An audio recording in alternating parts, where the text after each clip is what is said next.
feels like nothing matters. I start going numb, and that scares me. I don't know if it's my gut or just plain fear. Fear does not have to be your enemy, Renee. Fear can be your friend. Telling you that perhaps you are not ready. Stop. He's talking her out of it. Why? Something's off here. I need an angle on the doctor.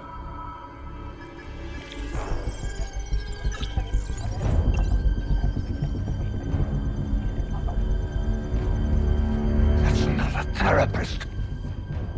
That's Q. He's using Renee to change the future.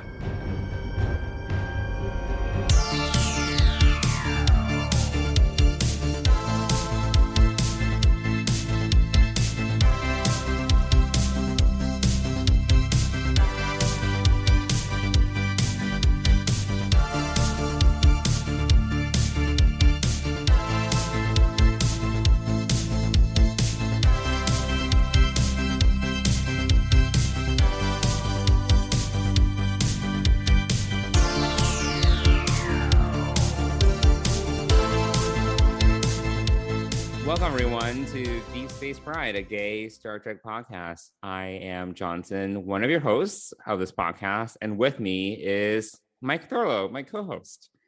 Mike, how are you this Monday? It's early for us, isn't it? It's late in the day, but it's early in the week for us. But I'm doing good. It is late in the day, but here we are. Yes. Technically tomorrow's going to be our hump day, and then Wednesday is our Friday. So, yeah. Yes.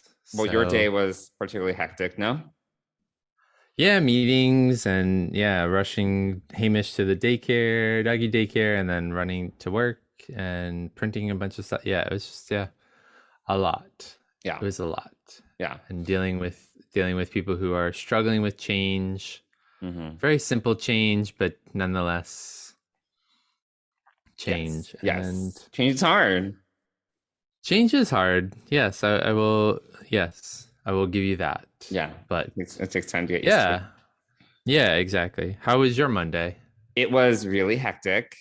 I survived, but there were multiple threats of stabbing. It was okay. It was just, I think there was just a lot happening, and I also just needed to kind of get things out of the way before going on vacation. So given that Wednesday is Friday, it's just a lot. It was just a lot to do, a lot to deal with, but it's fine. We're here. We're alive, breathing. Yeah, we are breathing. Yes. Looking forward to Was there Chicago. a question? Yes, Chicago. Yes. I'm just looking forward to I'm not looking forward to packing, but I am looking forward to going to the airport and getting on a plane and going somewhere. I mean, I don't really love getting the whole process of going to the airport and getting on a plane. That's such a process. But it is a process. Yes. It's fun. Yes. Excitement builds. I am learning to be more calm and enjoy the process. Because before, when I used to travel, I would be super anxious and just, a little, not crazy, but just feeling nervous until I was seated in my seat in either a train or a plane. Now I'm just we'll get there, considering that I was literally, when I was coming back from New Orleans with 15 kids. I mean, that's a little...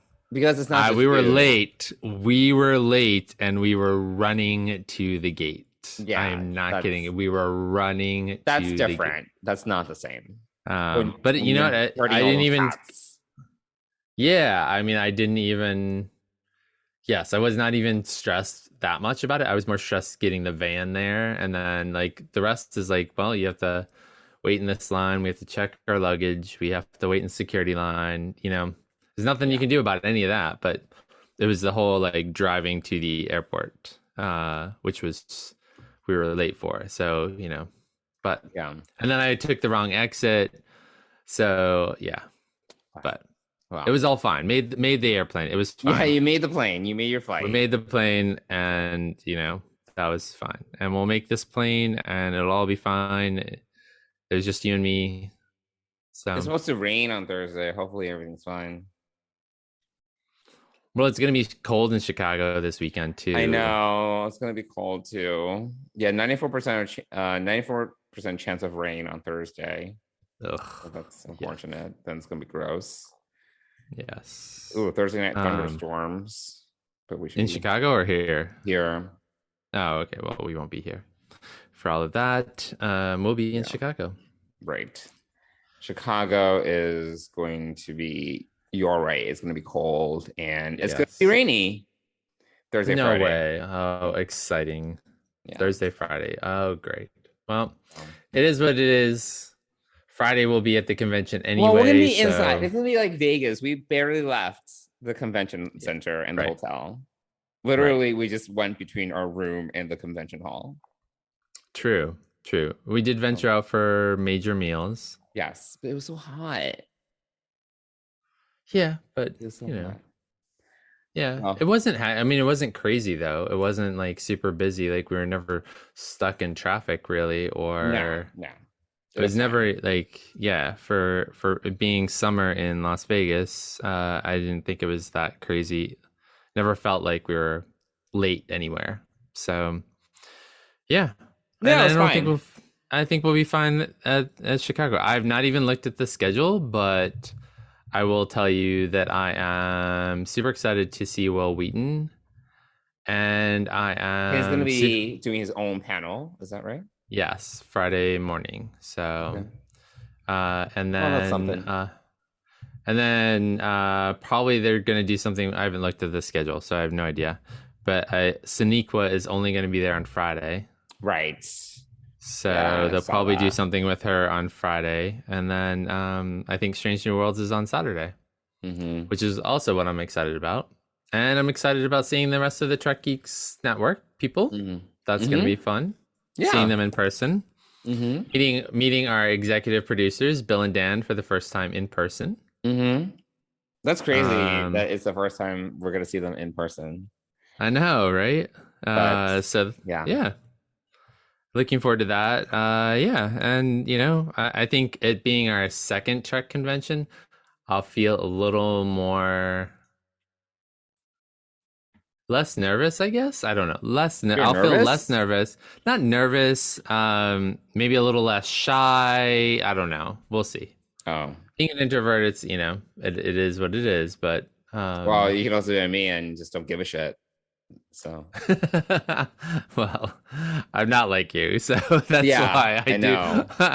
This is why I know because everyone will give a shit. I mean, it'll be nice to see people, but at the same time, I can take it or leave it. And that's just who you are. And, no, that's who I am. I mean, I'm perfectly fine with everyone else in the Trek Geeks Network, but it's not like we're friends. So whatever.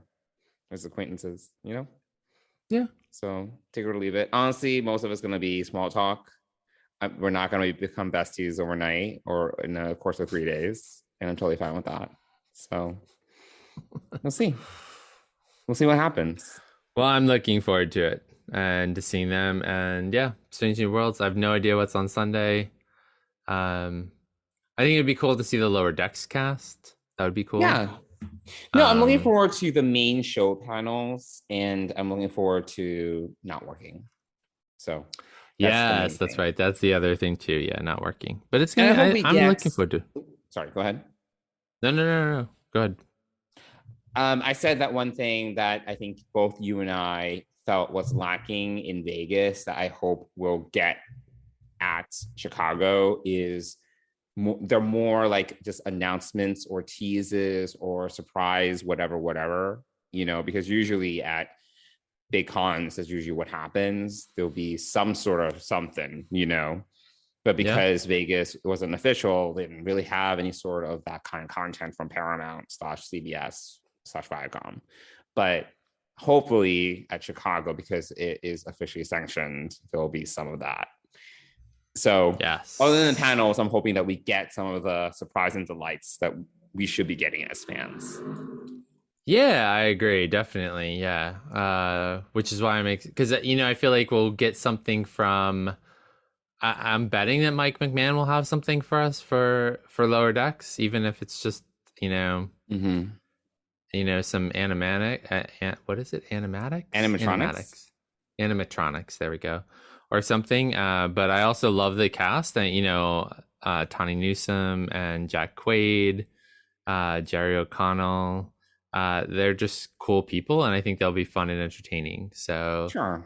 and season, they've already, I imagine they've recorded all their voices for season 3 by this point.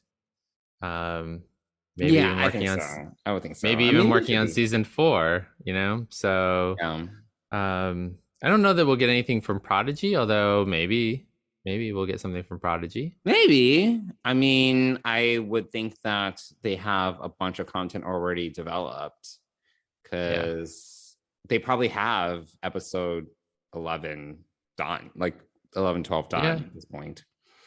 So if anything, maybe we'll get a sneak peek. That'd be nice. Yeah, that would be nice. But I'm most excited to see the Strange New Worlds cast, and I am really, really hopeful that we'll get at least a tease of episode 1. That would be awesome. Maybe you were hoping for the opening credits or something like that. Yeah, well, a little bit of like opening scene, maybe the pre-credits roll and then the opening credits. Yeah, that would be cool to see. That'd be cool. But I was surprised that they released the season 1 trailer this past yesterday. Yes. Yesterday. I think we all thought that they were going to save that to hold it off for the convention. Yeah, I thought so too. But they're really building up anticipation for the show, and the trailer definitely does that. I loved the trailer. Okay, that's a good segue to the trailer.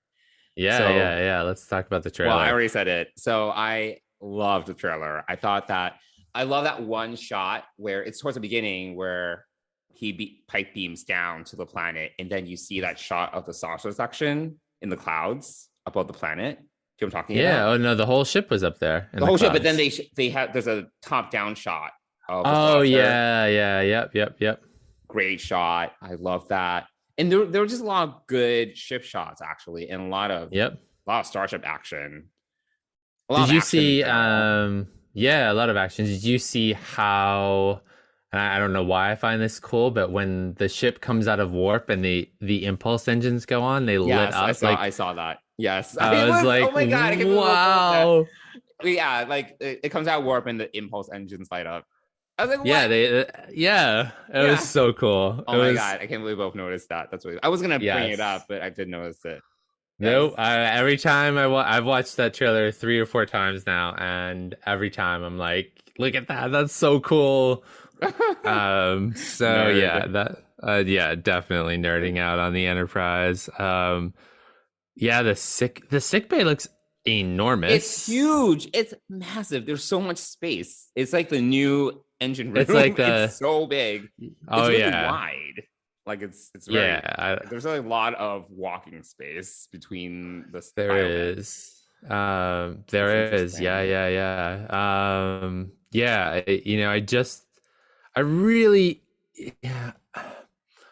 I really hope. I love. There's no reason for it to be that large, especially. I know. There's nothing. It should be more economical. Like, there's no reason for it to be that big. Yeah, there isn't. So I'm hoping that this ship design is not like Discovery, where it's just like an endless TARDIS inside. Like I would really love to see an updated like Mr. Scott's or Mr. Hemmer's guide to the Enterprise. Like, I mean, as long as I don't see any like crazy turbo lift shafts, I can't. Yeah, no. Oh, wait. What did we see in Q&A though? What did we see? Did we see a lot of space? And I don't know. I have to go back and watch Q&A. In Q&A, when they're stuck in the turbo lift? The turbo lift. Remember, they pop out the top. Someone eventually comes and helps them. I don't remember what the interior of the turbo lift shaft looked like. Oh, But I'm hoping it's not Discovery Lake. I'm hoping that we get to like have a real like Enterprise technical manual again. I would love that, but yeah. I mean, these big open. Not like a city inside. You mean? Yes, not a city Ridiculous. inside. I can't. It's so bad. Yes, Discovery. Oh gosh. Mind-blowing. But what else did we see? Oh man, there's so much in this trailer. I did love the opening shot of Pike beaming in and interrupting what appeared to be a very heated argument between two sides of a world. We see Uhura making some nice little quips.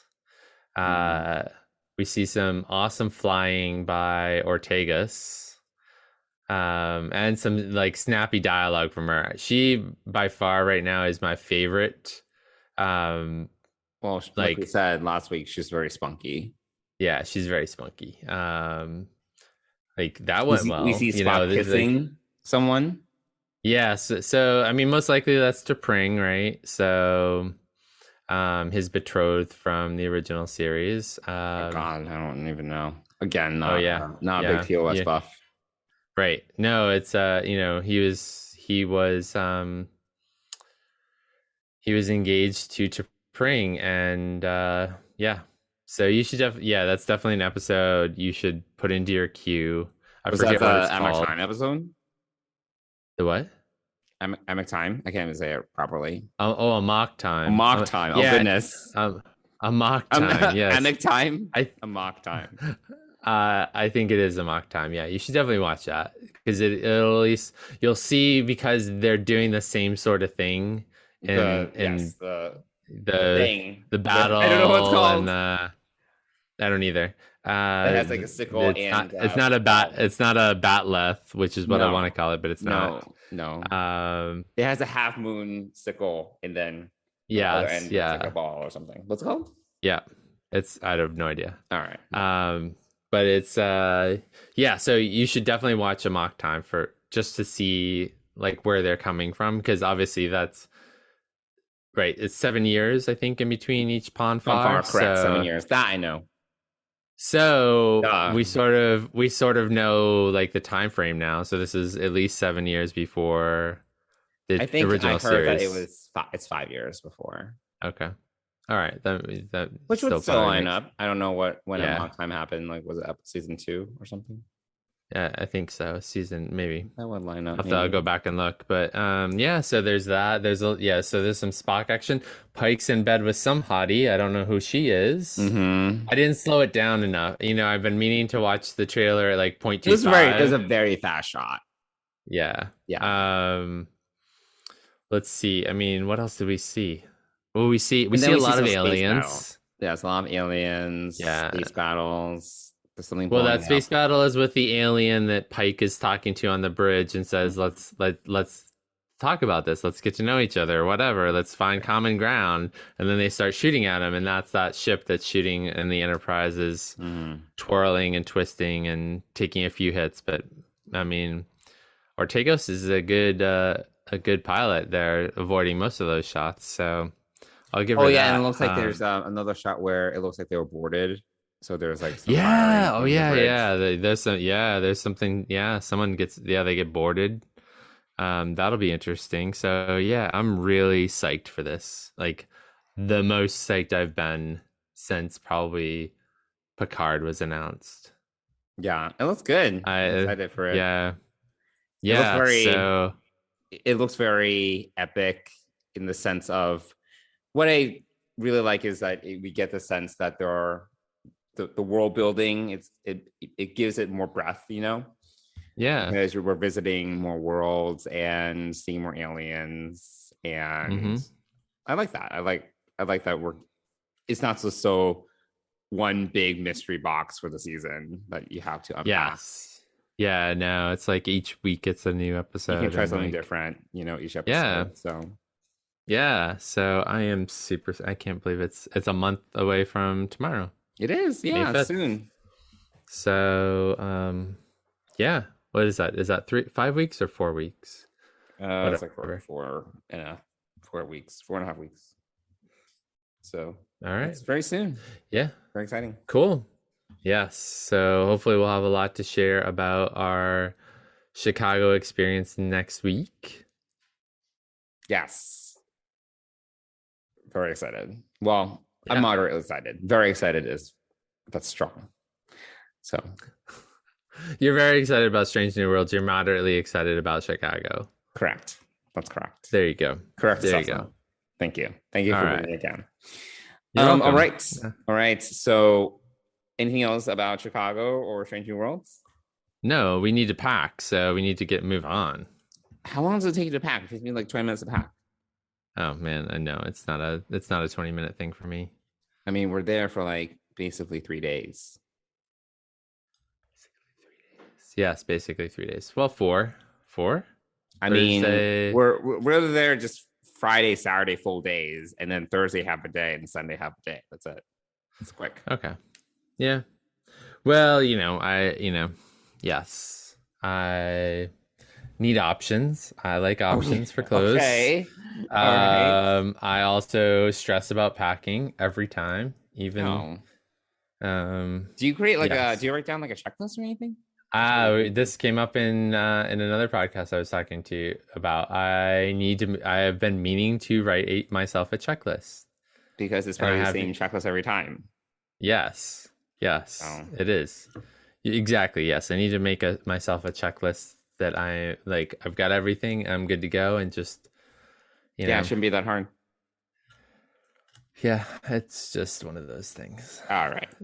Making another checklist is not on my to-do list. So, but yes, ideally I would like to do that. Okay. Well, Godspeed. All right. So why don't we get into this week's Picard episode 5? Yes, episode 5. Episode 5. Halfway there. Yeah. Yep. Fly me to the moon. Dr. Soong, I presume. Hacking into my network was a cute little trick. So was teasing me with data that was mysteriously specific to the exact problem I'm trying to solve. Oh, well, thank you. I worked hard on that. Do you have any idea how many crackpots contact me about my work? I get everything from basement-dwelling Nazis to rich heiresses who want me to clone their fucking cats. Let me be clear. That's not what I do, so don't waste my time. Oh, I wouldn't think of it. Seems that I have taken time for granted of late, and now she's threatening to abandon me. See? Right there. Crackpot talk. I'll be leaving now. Dr. Soong, in 17 seconds, you're going to take a seat. How do I know? You drove an hour to meet a total stranger, not for mystery or intellectual curiosity, but because you're a father and you're desperate.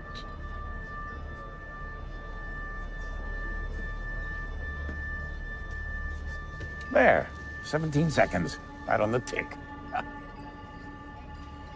If you know that much about me, you know I'll kill you if I think you're a threat. Yes, and that's what I like about you. Who the hell are you? I am the evolution of stardust. I'm the gentle flutter of a butterfly. I am death, destroyer of worlds. All right.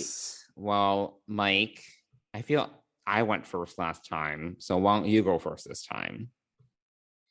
What'd you think of this episode? Well, I actually really like this episode I think it was very well written.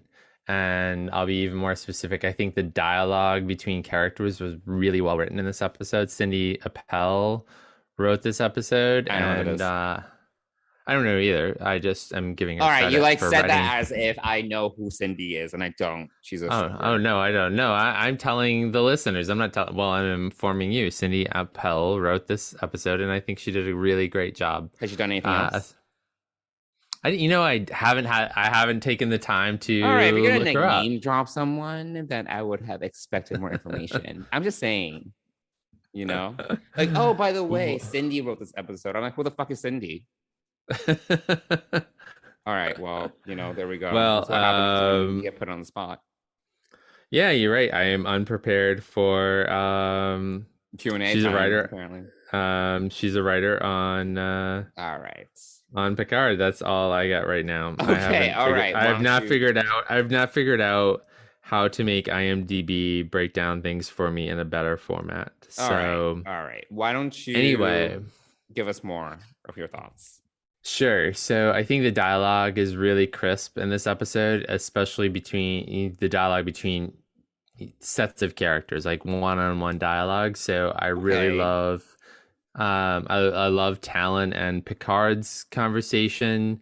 I really love Adam Sung and Q's conversation in the diner or restaurant or wherever he met him. I think that was ripe with tons of great quotes, which, you know, one we hear that something's up with Q, which we know, because he says, seems like I've taken time for granted of late, and now she's threatening to abandon me. Right. So there's that comment, and then he describes himself as like something of stardust, but then he's he very says, dramatic. Yes, he is very dramatic. I actually love very it. Theatrical Q fashion. Yes, he says he's the destroyer of death, destroyer of worlds, the gentle flutter of a butterfly. So there we have the butterfly once again. So that's a theme that keeps on coming up, these butterflies. And so there's that. I love the dialogue between Seven and Raffi when they say, you know, I've got your back.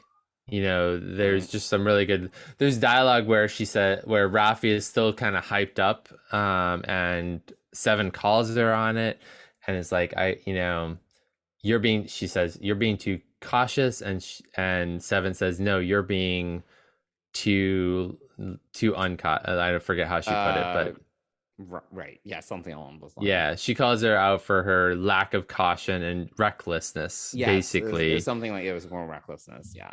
Yeah. And so I just really like that. And that whole conversation, and it ended after Raffi sees Elnor.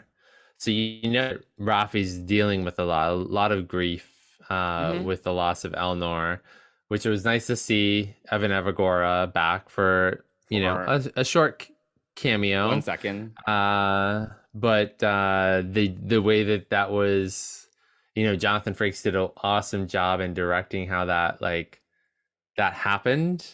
Like, you see Elnor coming off the bus, so you sort of see it from Raffi's perspective, and then you jump to an outside of Raffi's perspective, and she reaches for him and calls him Elnor, and he turns around and it's not Elnor, right? Obviously, but so I thought that was really really well done. But then after that, I really like that Seven says, I got your back, you got mine. I think that I'm really liking the vibe between Raffi and Seven this season.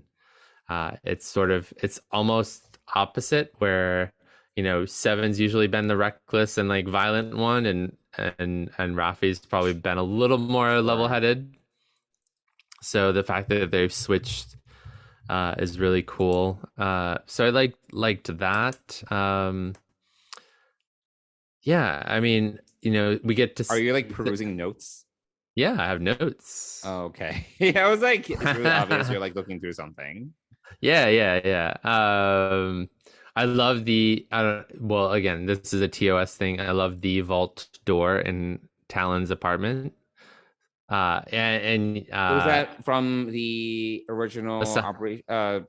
Was it Assignment Earth episode? Yes, that is from Assignment Earth. So it's really cool because it is actually, I thought that the effect at the end of the last episode, where she kind of sort of grabs him and then they disappear in the smoke, I didn't put it back together, thinking that every time Gary Seven went somewhere, they didn't have that kind of special effect. But when he came back and the door opened, there was all this smoke coming out of the vault.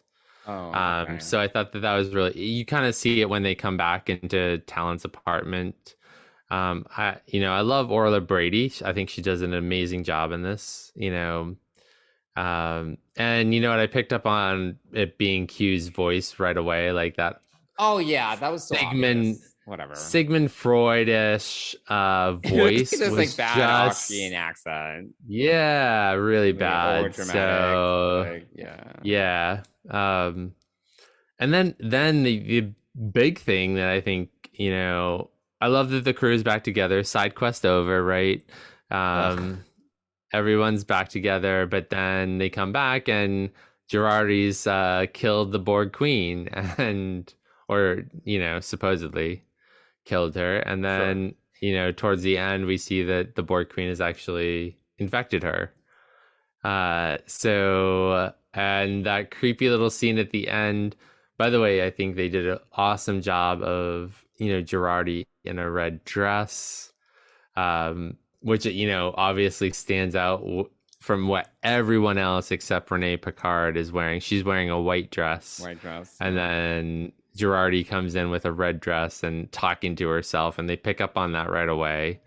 But then she's cuffed, and I'm like, how the heck is she gonna get out of being double cuffed to the chair? I figured that she was caught on purpose. Before it was revealed, I was like, yeah, she's there because she needs to be. Yeah. So, but when I saw her cuffed, before you see the Borg Queen, like with her arm around her, kind of, I'm like, how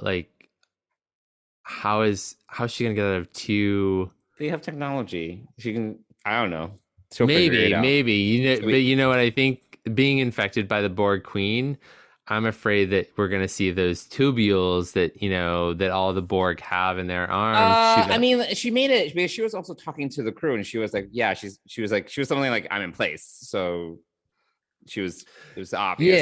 Yeah. I think she's in the right place, but I'm like, how is she gonna get out of these cuffs? I don't think that we're gonna get Borg nanites just yet from her. Oh well, yeah. I mean, I don't know. I think that's a possibility. So yeah, I thought it was a fast moving, action packed episode. I loved seeing Leah Thompson in a cameo as Dr. Werner on that committee that helped. Or that basically was Leah Thompson? Yeah, she was. She's the director. Right, but she's from Back to the Future, right? I never saw Back to the Future. All right, stop the podcast right now. Back to the Future. Oh my word! Yeah. Wow. Mind blown right now. Yeah. There's a lot of stuff I've never seen. I've never seen Back to the Future. I've never seen any Indiana Jones movies. Like, oh my word, you're killing me. These are like perennial sci-fi classics. I understand. And fantasy classics. I understand. Wow. Oh my gosh. Yeah. Anyway, so you see Leah Thompson with a cameo / guest star as part of this committee that rejects Adam Sung. I thought Brent Spiner was fantastic in this episode. Fantastic. He was fine. Yeah. I thought he just played the desperate father. It was a different a different role, like a different type of role, but you saw some of the same Sung isms, as it were. You could see like this is the earliest Sung that we're seeing, so you could kind of see, the I don't know if it's the digression or the regression of Sung from the 24th century all the way 400 years earlier to the Sung, Adam Sung that he plays now. So I thought his character, in terms of the protected father figure, kind of reminded me a little bit of Eric Sung from Enterprise. Mm-hmm. That whole arc, it reminded me a little bit because he was also kind of like this. I mean, first of all, they're both geneticists, and I was like, didn't we already do this? And he did remind me a little bit of that character in terms of the questionable ethics, the questionable scientific ethics, and the extent to which he would go to protect his quote unquote children.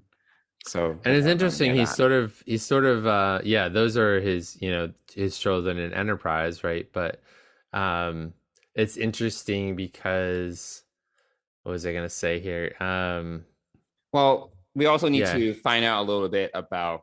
We know very little about what's her name, Corey. Is that what you say her name? Corey, yeah. Corey, yeah. And whether or not she has a biological mother. I feel like that's a little bit kind of up in there. Is she also is she a test tube baby?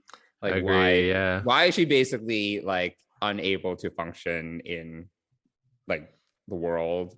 Yep. So there's a little bit of unknown there, but I feel that this is this has nothing to do with Picard, and this is totally a tangent, but obviously, theoretically in this world, maybe not. The eugenics wars were not that long ago, though not really, because when we go back to 1996 in Future's End in Voyager, obviously LA is fine, so there's no like eugenics wars.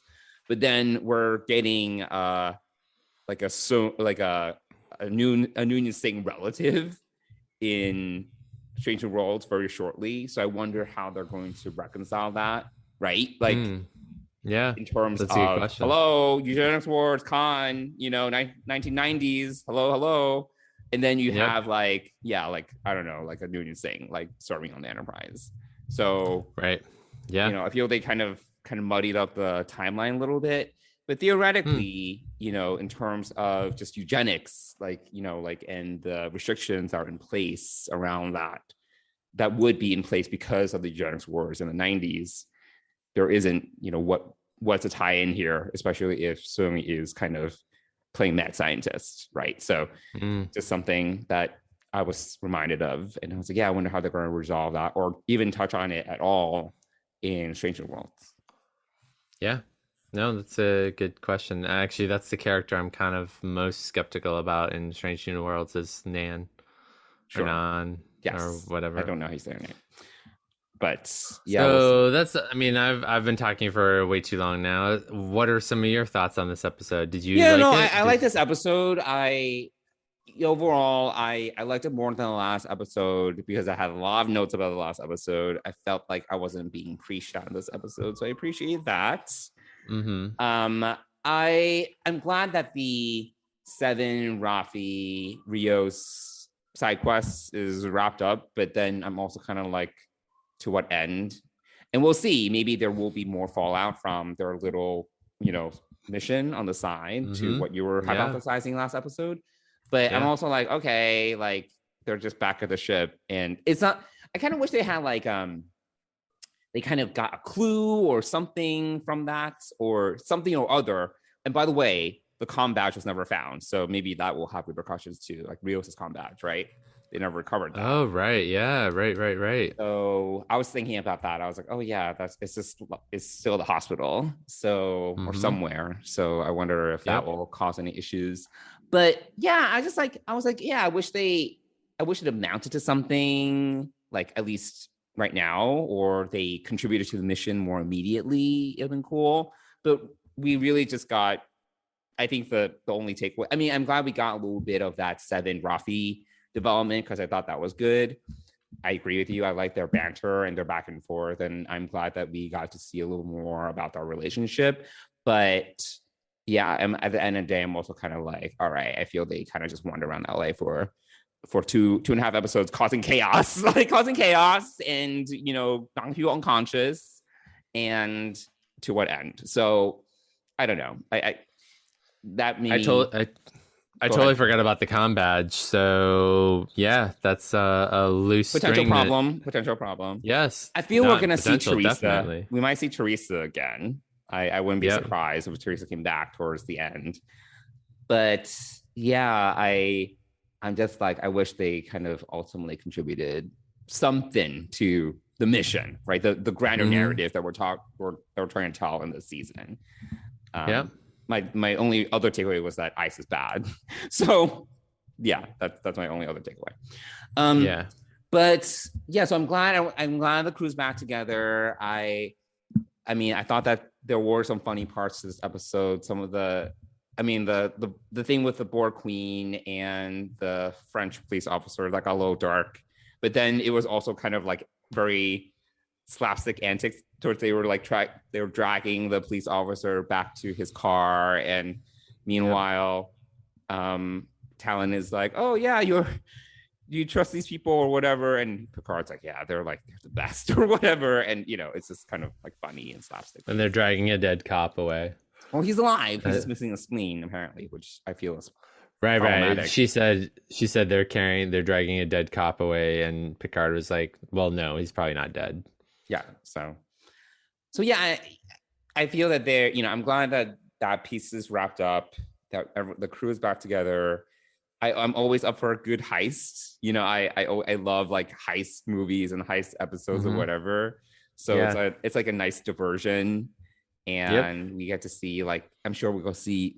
And what you're saying about Girardi, this is where I love like gadgets, like I'm sure there are going to be gadgets or technology in play or something like that to kind of penetrate the network and to get them close to Renee and things like that. So I like that. I think my broader question, because we are at the halfway point, right? We're 5 episodes in. I'm kind of just, I wish, and this is what I'm hoping, I hope we get a clearer picture soon as to what this grand narrative is about. Because right now, a lot of the focus is on Renee, and Renee is, Q's giving Renee doubts about going on her Europa mission. But Q's whole shtick to Picard is basically that it's his fear that has caused all these problems. So right now it's about Renee's fear and her hesitation about going to Europa.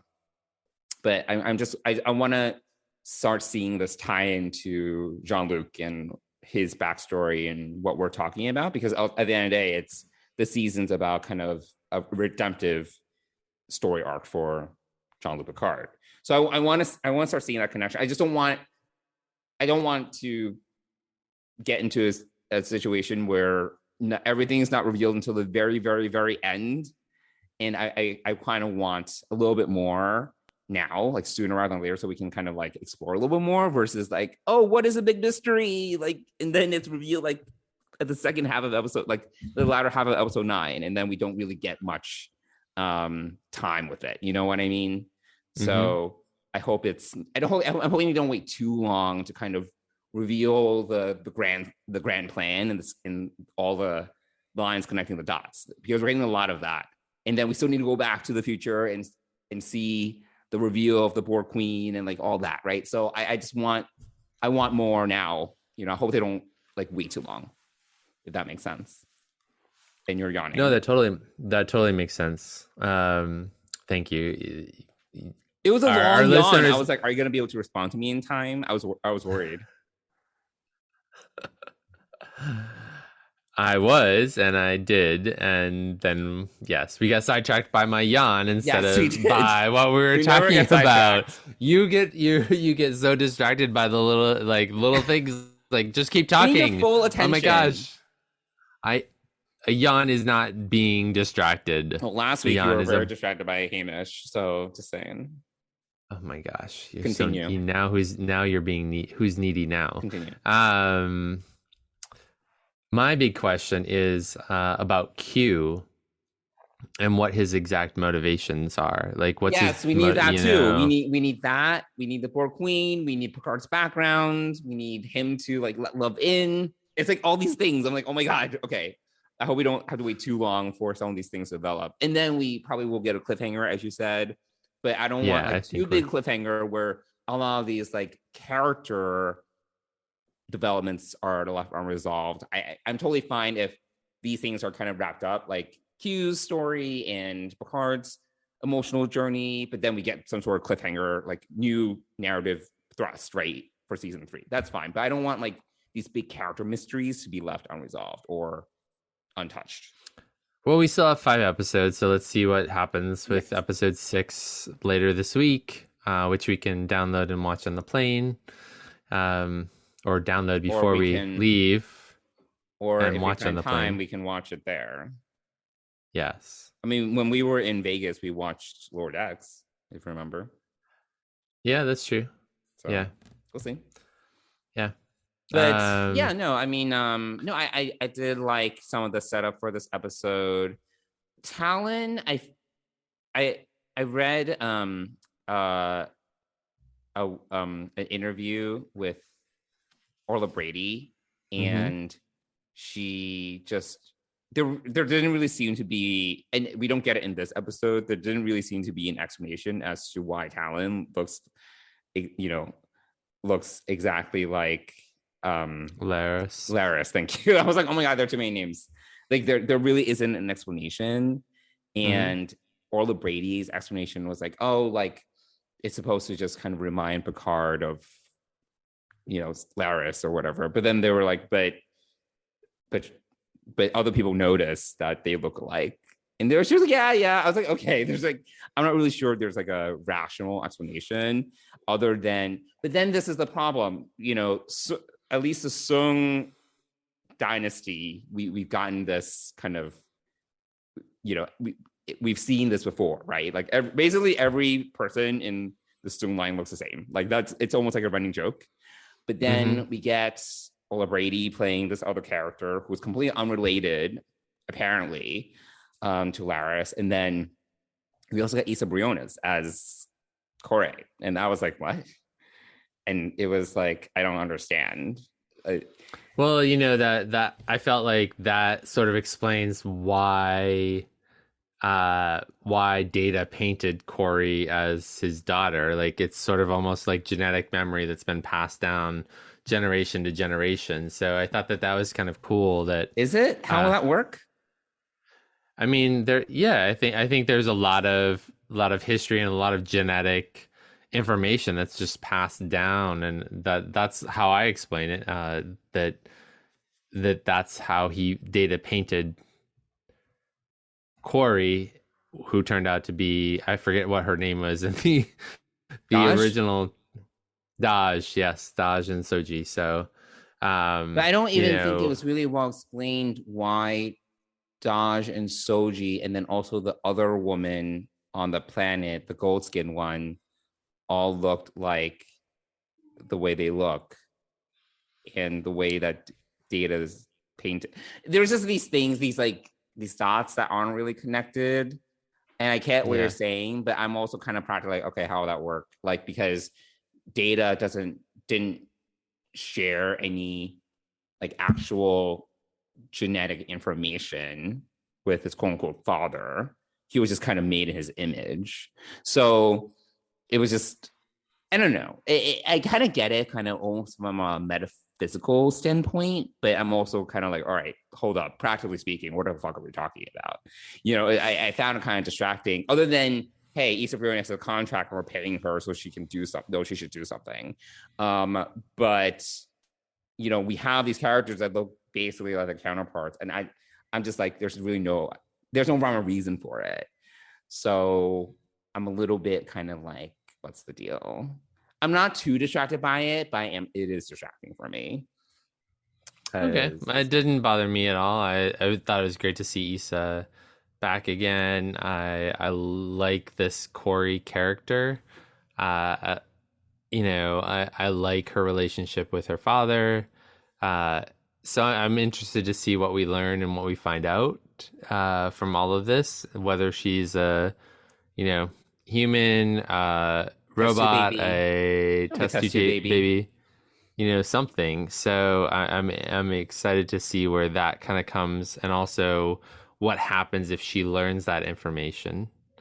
So there's that. Plus, I mean, whatever the ill is of that she has, Q has the cure for. So what does that mean? So again, all these little things that, I'm trying to understand the motivation of Q. I'm trying to, it really bothered me, because especially what he says to Adam Sung at the end of the episode, he talks about love, and, he says, we're all hostages to what we love. The only way to truly be free is to love nothing. Right. How meaningly, so what I envisioned Q would say at the end of that is, that's why I love nothing. But instead he says, how meaningless would that be? Which seems very odd for Q. So I'm thinking, who does Q love? Why is he doing this? And also this other idea that I've heard from some of the other podcasters on Discovering Trek is, what if we're dealing with a younger version of Q who's trying to manipulate it? So there's two Qs in this timeline right now. There's the Q from 2400, and then there's a Q who is from 2024 who's actively manipulating Renee Picard. Like, I feel like there's something going on here. What's the foundation for that theory? That he doesn't say that he never says that he's manipulated the timeline to Jean-Luc and in fact in episode 2 he says something to the effect of like, look at me being blamed for something that you have done. Sure, so, but he said the exact same stuff in All Good Things. Like, he basically blamed Picard, but if Q didn't get involved in the first place, Picard would never have created the temporal anomaly. You know, like, he's very circular in that way. So he said the exact same things in All Good Things. So I just wonder, but I just wonder if there's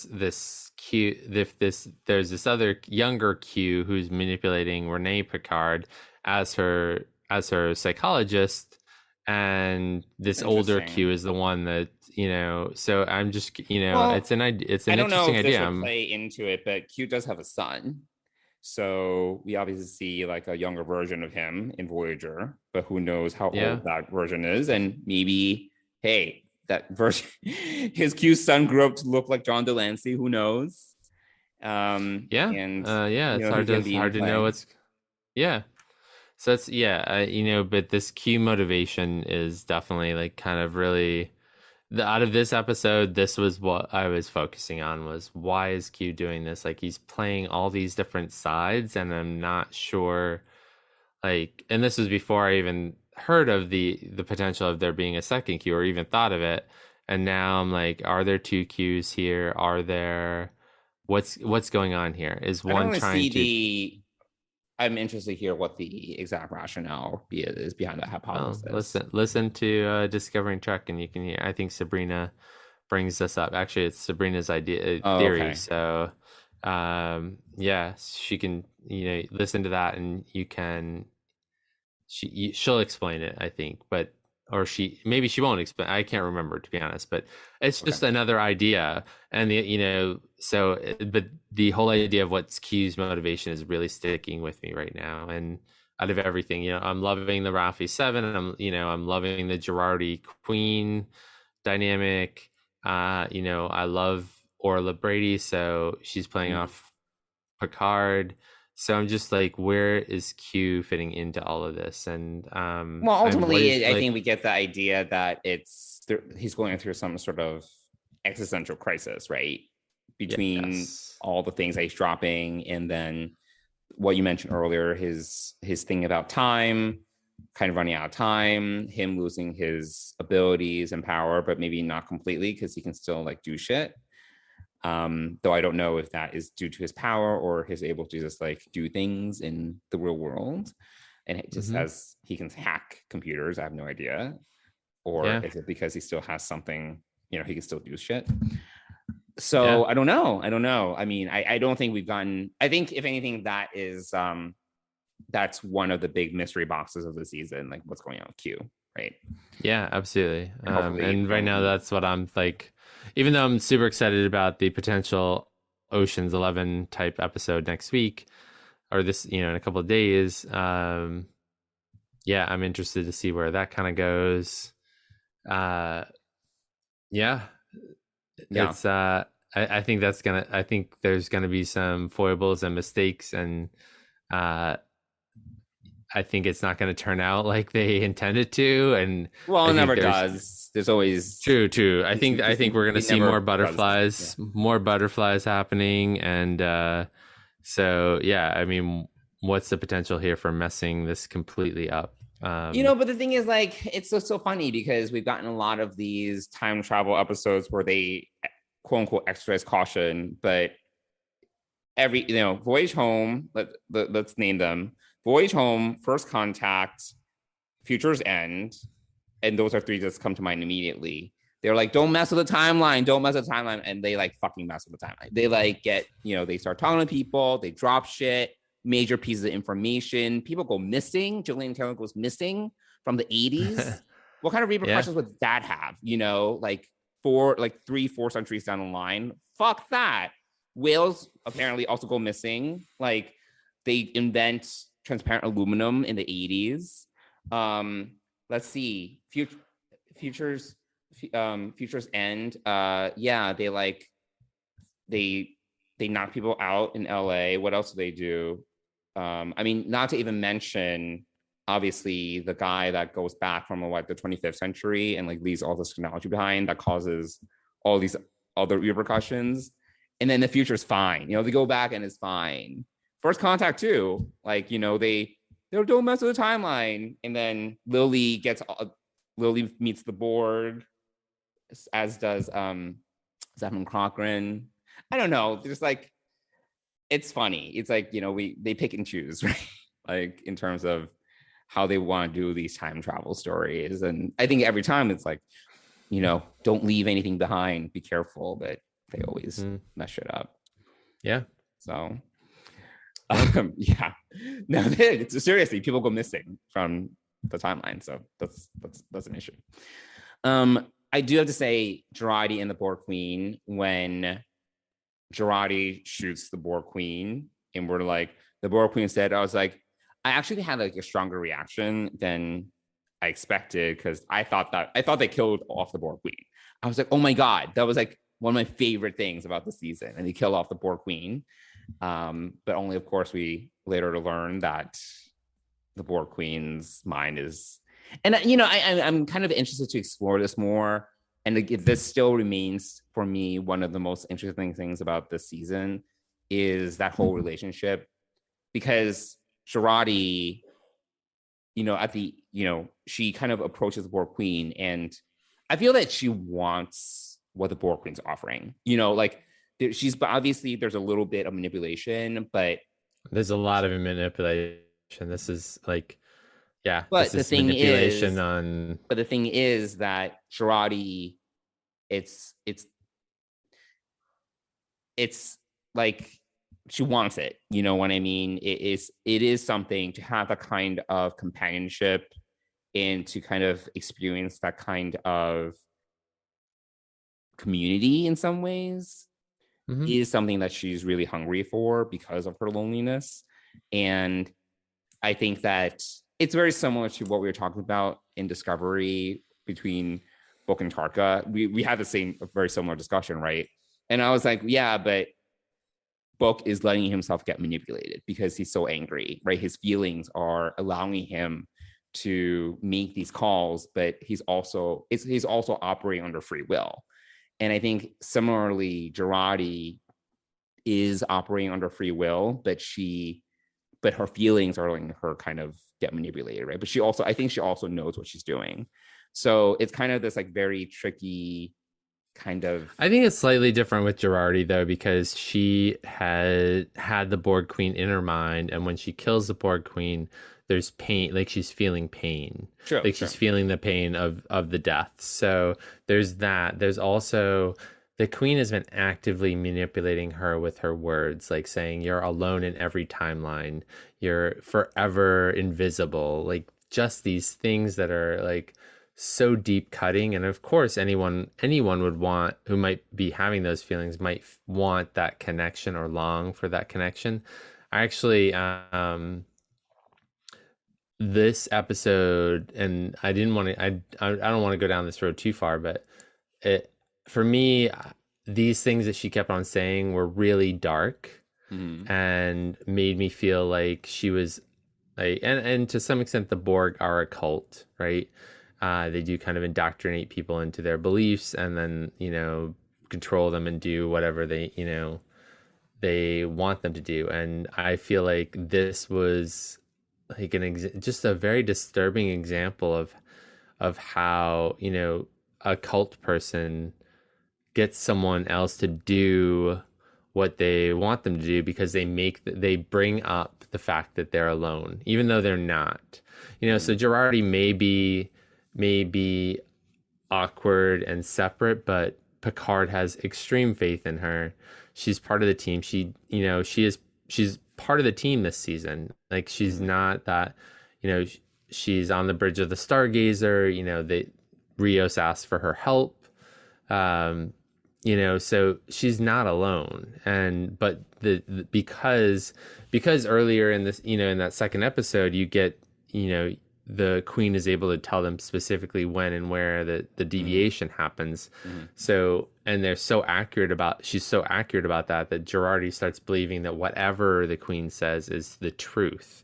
And Well, so I think that when the queen also says you're alone in every timeline. Well, I think that what you're saying Yeah. is true. I think that's what oftentimes when we as humans have these ideas, right? Like they could be like insecurities or just ideas about ourselves. And they're oftentimes lies that we develop in our heads.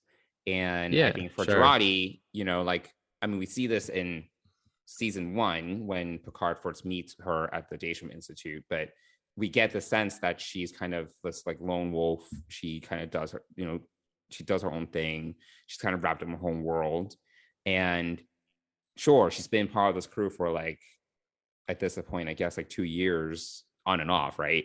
But that kind of experience and the kind of world that you build for yourself sticks with you for a long time. Like it doesn't, just because you have a group of people that you hang out with for a little while, and occasionally have camaraderie with, sometimes you're still kind of stuck in your head and you have these ideas about yourself, right? That those don't go away easily. Yeah, but I think the queen takes it to an extreme level and really says like you're alone in every timeline, you're forever invisible. Like those sorts of things are just really deep cutting. And the fact that Girardi is beginning to trust what she's saying is disturbing as well. So that's why I kind of get this cult vibe. Like the queen knows exactly how to manipulate her and is preying on those feelings and then really doubling down on them and saying these horrible things to her, which may or may not be true, but really like, it's just for the queen's end game. It's not to, she's not. At the same time, it. I think it's interesting because I think that, and this reminds me a lot of First Contact, where we obviously learn who the Borg Queen is, but then we learn that the Borg Queen wanted Locutus as an equal, right? And then when she didn't get that, she wanted Data. So I think that there's something, and I think there's some through line there in terms of who the Borg Queen is, where the Borg Queen has a need as well for someone to be treated as an equal, to have companionship, and the collective is not enough.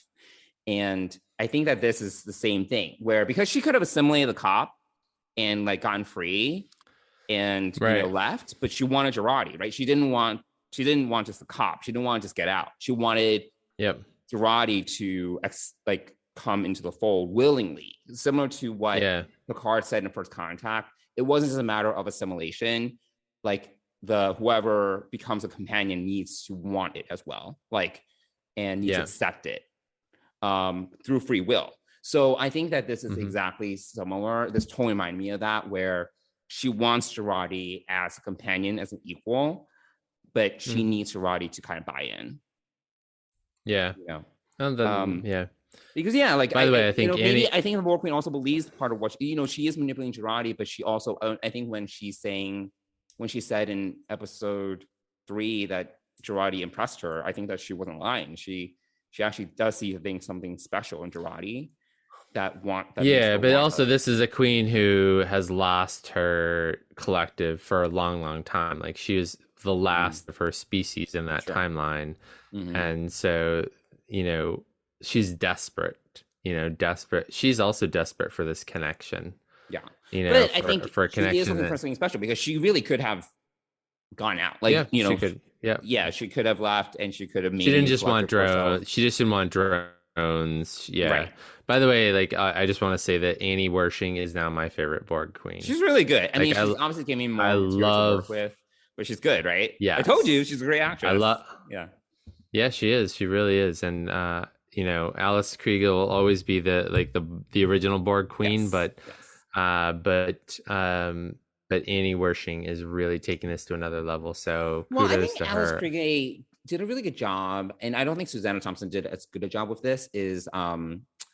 She made the Borg Queen have this sense of like ephemeralism, like, you know, greater than, you know, like just a three-dimensional. She's also character. very seductive, right? Yeah, there was she's this very like seductive. these qualities about her that kind of Yeah. she played it so well that she like kind of transcended the role, right? Like you can tell this character transcends time and space, like, you know, like she played it really well that way. But I think here we do get a very different Borg Queen where she is kind of more human, like she has more material to work with, and I think we're getting this insight into desire as well. Like, you know, she wants more than just to assimilate. She wants Jurati, you know.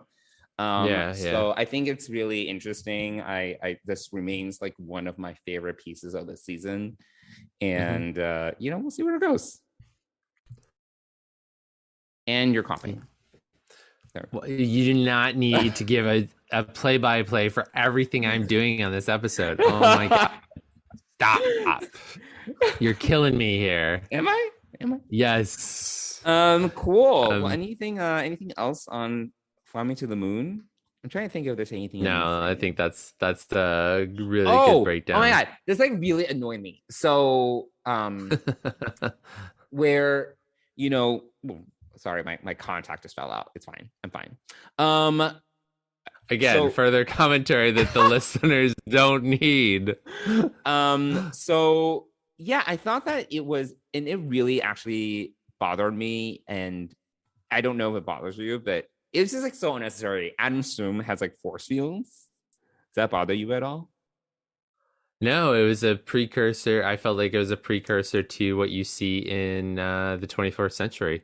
Those force fields above the Sung technology he developed there is the same that you see in protecting the Earth in 2400.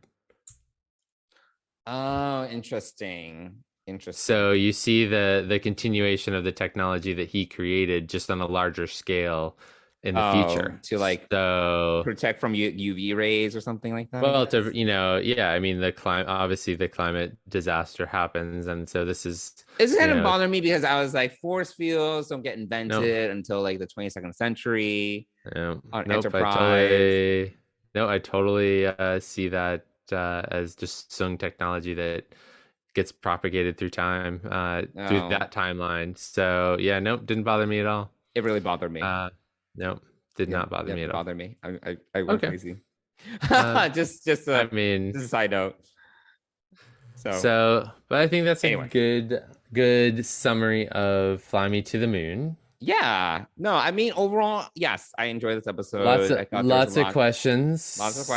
Lot to sink our teeth into.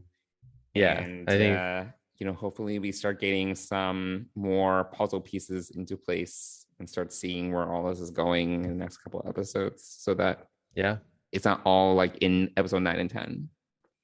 But we'll see. Right. Yeah, we'll see what happens. Yeah. All right. Cool. Oh, by the way, do you still think that Jurati is the Borg Queen in 2401? Absolutely, 100%. Yep. Now I'm kind of like, is it too obvious? No, it's not at this point. I think it was speculation because when you first see her, you see look up, and it's all about you think that it's his mother, but which makes no sense. I never really thought it was his mother. That wouldn't make any sense.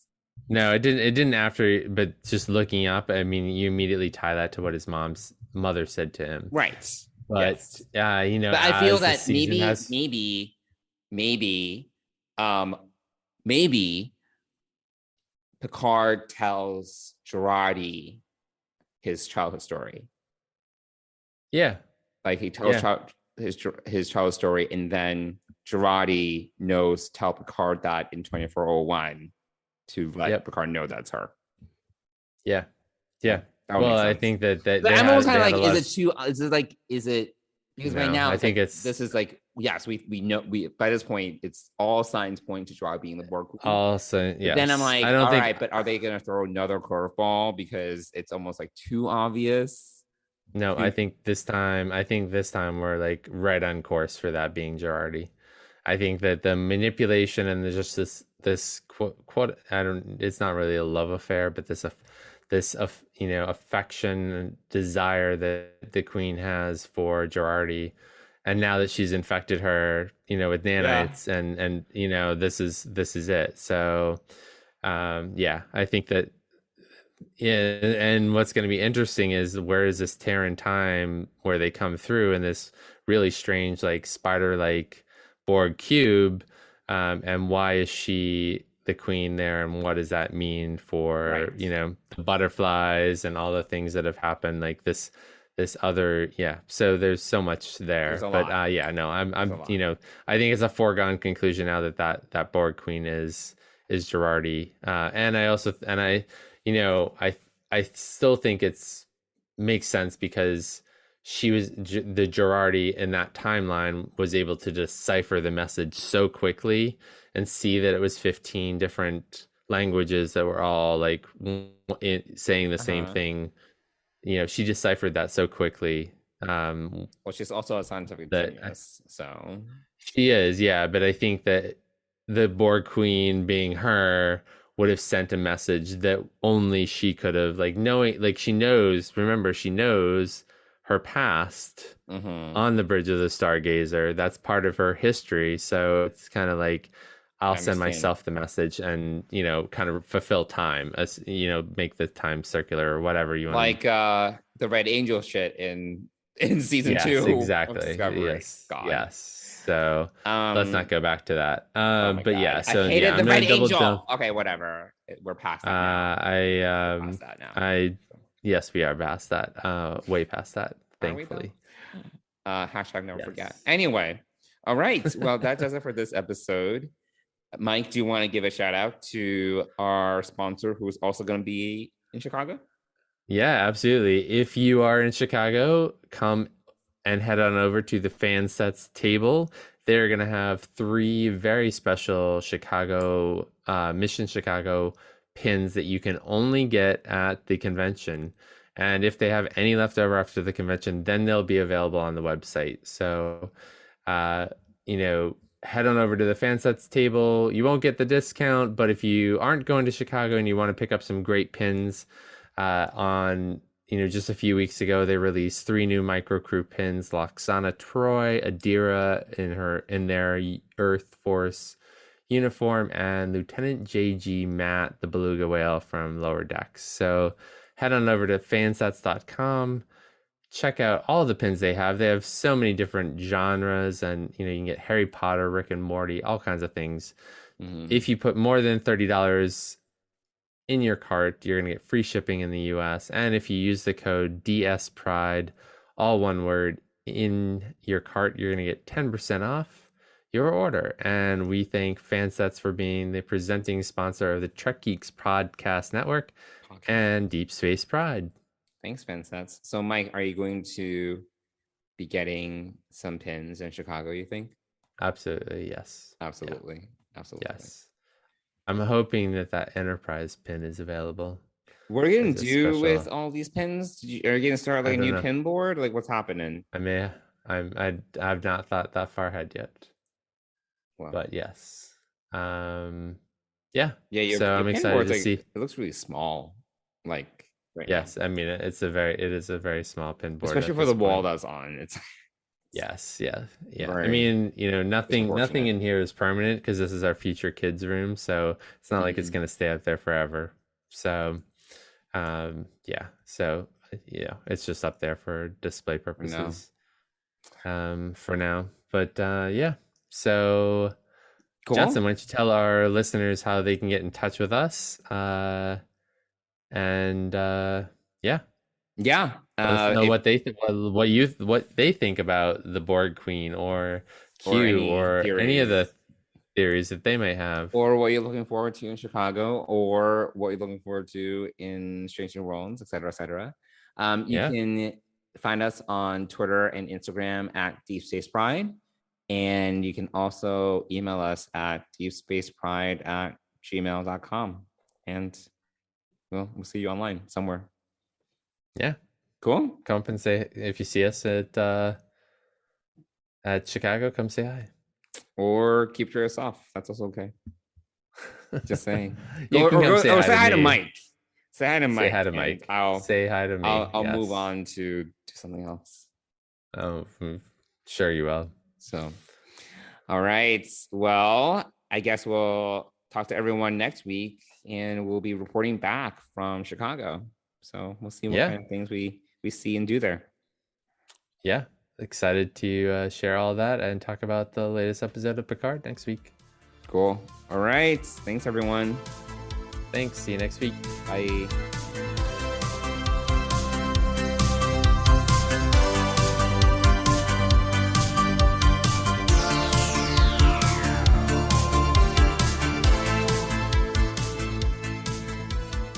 Deep Space Pride is a production of Coconut Media Works. Executive producers Bill Smith and Dan Davidson. For more great Star Trek discussion, discover the other shows of the Trek Geeks Podcast Network at trekgeeks.com or find us in Apple Podcasts, Spotify, or your favorite podcast app.